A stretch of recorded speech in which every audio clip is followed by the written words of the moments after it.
Hello, welcome to the video. In today's video we present yet again the Junker. Now this is exactly as I left it last time.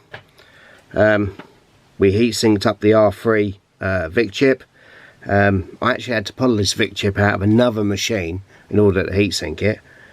But being an R3, it means that the video quality is a bit poor. And if you've seen one of the videos from Adrian Black, he goes to explain that different VIC chips have different qualities, and the later ones are generally better. So yeah, so the object of this video is to see if we can improve the video quality just by changing out the modulator. As you can see, this is an old one. Yeah, so it's nearly 40 years old. It's got all the original stuff still in it. I mean, you can see all the corrosion on the cap legs. So that's why I call this one the Junker. So right now there seems to be a lot of different video modulator replacements on the market, but I've used one, and that one has been really good. And it's made by someone called CZ, or CZ, and it's this. Now this has worked out really well for me in the past. I've used these in 64s and they work well in 128s, and yeah, it's got some very nice features about it, and that is this grid array here. You can put pin headers on it for jumpers, and you can configure the voltage of the VIC you want to use. So what that means is that you can take a bread bin or a different revision. You've got two different types of VIC chip voltage wise, and this can let you use one on the other. So what I'm trying to say is that you could have a 5V VIC or a 12V VIC, and you could change them around. This has actually got a built-in voltage regulator on here, and this is fully populated. Once it's in, you just trim up your settings, and yeah, you're good to go. I 3D printed a small picture frame. The reason for that is that when you put it in, it allows you to put the pins through and have it sit flush to the board without all the stress being on the pins. So yeah, just one of those things I've done. So the first thing we need to do is we need to hook up this fucker and get a sample of just how shit the video quality is. So yeah, let's get this hooked up. Here we go, we're all set up, and we're running through an HDMI via a Retro 2X Pro, and yeah, it doesn't look too bad. I've got a copy of Adrian Black's tool set on my Easy Flash, so let's just have a look at this. It should be worth noting that this is actually recording or displaying through S-Video and being converted to HDMI. That's going to make a difference. So let's load this up and let's go test patterns. Now we can see we can choose a character, and this character allows us to display any luma chroma discrepancies. So let's try character 28, which, here we go, and that's displaying the screen as it is. Now I know this is not the optimal way of videoing something, but this will have to do for now. We can see that there's a very small amount of colour change. I don't know if that's being picked up on the camera, but it's very small. So the chroma that's leaching into the luma signal is minimal. Yeah, that's pretty damn good. Pretty good. So let's repower up. Let's go into TV tests. Now we can see on here we've got a little bit of red fringing, and that's not good, and equally we've got some green leaching off the side there. So let's we've got different patterns we can bring up. Very nice, nothing wrong with that. Nothing wrong with that. all looking okay. So all in all, although it's a bit shit and soft, and it's not a, well, I'd say not a bad picture, but as far as things go, it's not bad. On the easy flash, there's a few, you know, around the edges. This is all tests that Adrian Black did. It's a little bit soft, but it's not that bad. If we go to, let's have a look. Let's say,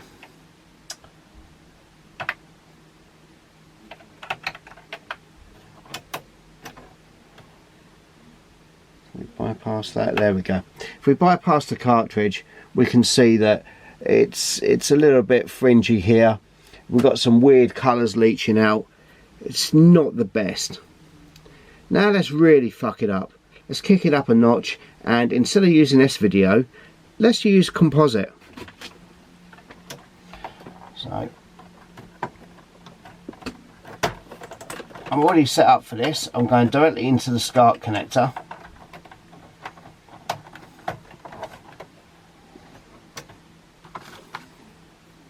And let's jump into here. Well, I don't know if you can see this very well on the video, but it's a lot more washed out. There's a lot more interference. You've got some weird green and red shit happening around the letters. It's just pretty piss poor. Let's fire up the test we had a minute ago.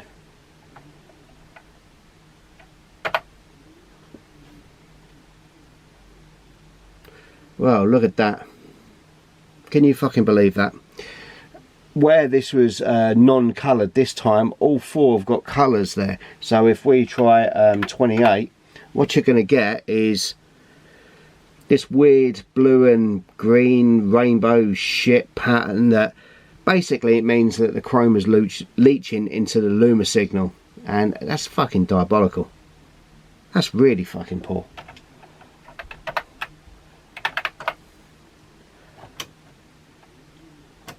Let's give that a go again with a different one.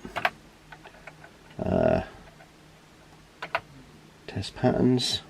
Let's try a different. Let's try 27 this time. Look at that. How shit is that? And again, this is obviously a PAL signal because I'm not in America. Well, I don't like that. Don't like that one little bit. Let's fire this up again.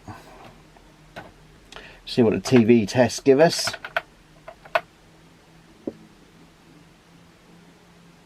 We can see the colours are a little bit shittier, less defined.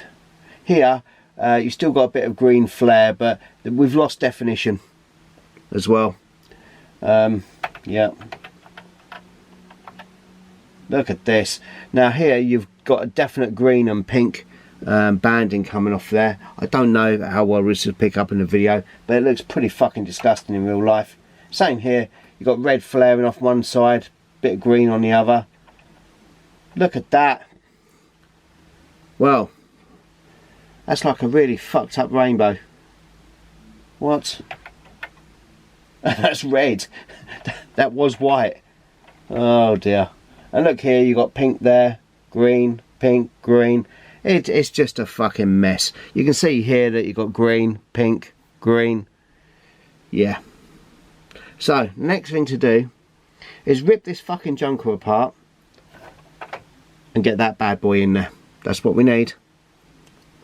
We're going to get this installed and see if we can't make a difference. See you in a bit. Okay, so here we are back again. I've soldered in the modulator and I've had a bit of a play with it. So let's have a look at the state of play with the composite video output and let's see what difference that's made. What a fucking mess. We can see we've got red, green, flare all over the place. The letters are not very defined. I've got Adrian Black's even tool set on there. So let's have a look. Oh, that looks terrible. You can see on the scope I've got it hooked up to the composite output. Let's have a look. what we've got with the test patterns. Now we're going to get the same thing as last time. So at 28, boom, look at that.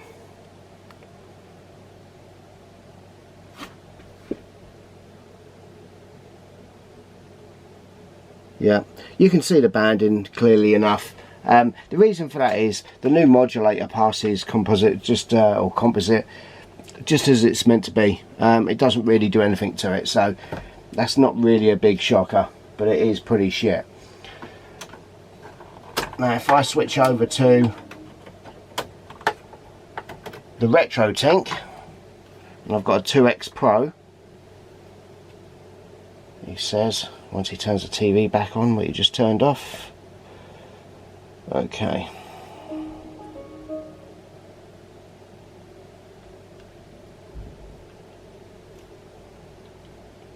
There we go. So back on now, and we can see that is much clearer. Is it any better than before? And that's the big question we got here. A little, but we're going through SVHS or Super Video. I'll bloody get these words out, and we can see here that a lot of the bleed over's gone. You can see straight away there's no colours here. This is usually the worst offender that we just had, and I've got the scope output going as well, so I'll put that on the video. There we go. And there's no banding that I can see here, none at all, so that's all good, excellent. So it's a bit of a win. It's a little tiny quality improvement, but nothing much. Let's just shift over to the luminance output, and you'll see that on the scope now.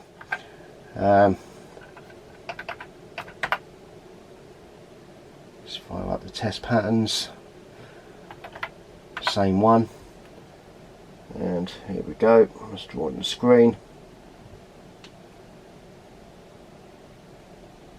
Lovely jubbly, looks pretty good. Let's have a look at the basic screen. There's still a little bit of checkerboarding going on, and that's with the extra capacitor I've added. That's a 330 capacitor. As per the instructions, it says you might be able to get rid of some checkerboarding, but you still got a little bit of red and green. I don't know if that's coming through in the video, but yeah, it's just a tiny amount, and really, yeah, it doesn't look vastly improved from before we chucked out the other modulator. Yeah, it's a bit better, not leaps better. I'd say probably 10% better if I had to put a number on it. Let's load up the TV tests.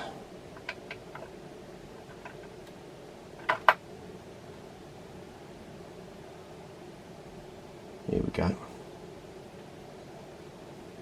We can see here there's a very small discoloration on the verticals. So look at the colours.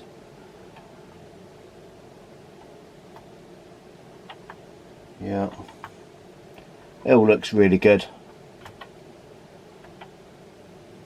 Again, very good. Yeah.